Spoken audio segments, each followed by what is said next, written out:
খেতে দিতে হবে। তো ঘোর দুপুরবেলা 1 কাপ চা করতে গেছি, 2 কাপ হয়ে গেছে। এটা শাশুড়ির জন্য, এটা আমি একটু খেয়ে নেবো। তখন চা করেছি, মেয়ে খাইনি। এলে বাবু একটু খাবি তো খা, আমি খেয়ে নেবো।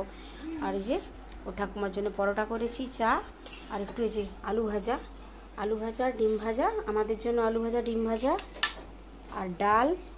আর হাঁড়ির ভেতরে আছে আলু ভাতে। ও ঠাকুমা ভাত খাবে না, তার জন্য একটু পরোটা করেছি, আলু ভাজা আর চা। হ্যালো দিয়েছো তো, শরীরটা খারাপ বলছে, ভাত খাবে না। তার কিছু হলেই, একটু শরীর টরীর খারাপ হলেই দুপুরের ভাত খায় না সে। আমি এখন ভাত বাড়বো, কিন্তু চাটা তো খেয়ে এলি, খাবি তুই? বাবু সোনার স্নান হয়ে গেছে, শুয়ে শুয়ে ফোন দেখছে, এবারে খাবে ও। পাটা নামা বেটা।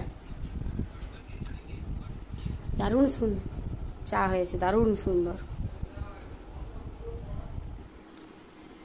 উপরের রুমে ছিল, খেতে ডেকেছি বলে খাবারের জন্য ওয়েট করছে।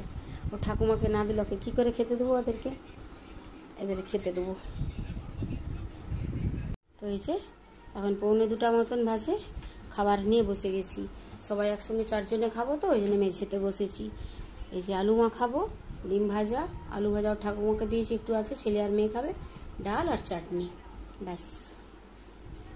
আজকে আর বেশি ভিডিও করতে পারিনি, তার কারণ আমার এত স্পেসটা ফুল হয়ে গেছে, খালি করতে হবে। আর এখন খালি করার সময় নেই, ওই জন্য যতটুকুন পারলাম করলাম আর কি।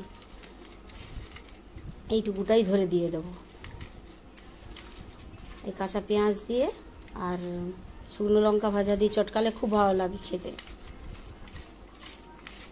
তো চলুন খাওয়া দাওয়াটা সেরে নিই, আর ছোট্ট ভিডিওটা এখানে শেষ করে দিচ্ছি।